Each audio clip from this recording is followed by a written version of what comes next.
আমি অভয়া। হ্যালো মা, কালকে বাড়ি যাচ্ছি না গো আমি। আমার কাছে কাজটাই যে দামি। তোমার মতোই একটি রুগী ভর্তি হলো আজ, তাকে বাঁচিয়ে তোলাই এখন আমার বড় কাজ।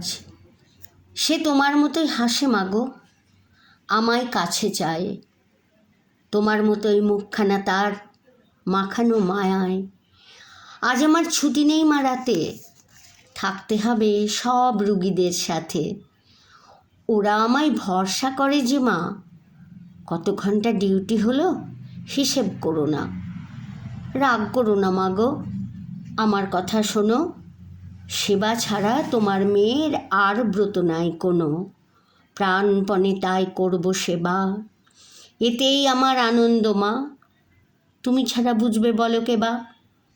তাই তো মা গো ডাক্তার সে আজ, সততা আর নিষ্ঠা দিয়ে সেবা করাই কাজ। কিন্তু এখন হয়েছে কি, কত পশুর দল আমাকে আর চাইছে না মা। ভাবলে আসে দু চোখ ভরে জল। ওরা মানুষ সেজে কেবল মানুষ মারে। মাগো, ওরা পশুর অধম, সব করতে পারে। আমি যে আজ ধরেছি মা ওদের শেখার সাজি, তাইতে হয়তো বিপন্ন প্রাণ আজি। তবুও মা করেছি ওদের পাপের প্রতিবাদ। জানি আমার মাথায় আছে তোমার আশীর্বাদ। দিন 5-6 পরেই বাড়ি যাব। নারকেল নাড়ু বানিয়ে রেখো, আরাম করে খাবো। এবার তুমি ঘুমো মাগো, রাত 12টা বাজে। ভোরের দিকে জিরিয়ে নেব, যাই মা এখন কাজে। ভোরের দিকে এলো যখন ক্লান্ত ভীষণ দেহ, এলিয়ে দিল ঘুমের দেশে, খোঁজ নিল না কেহ। পশুর দলে ঢুকলো সেথায়, থেতলে দিল তারে। পিষে পিষে মারল তাকে ভীষণ অত্যাচারে।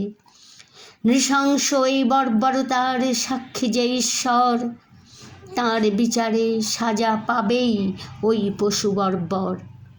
মানুষ যারা লড়ছে তারা আজ পৃথিবী জুড়ে, বিচার চেয়ে ফিরছে তারা পথে পথে ঘুরে।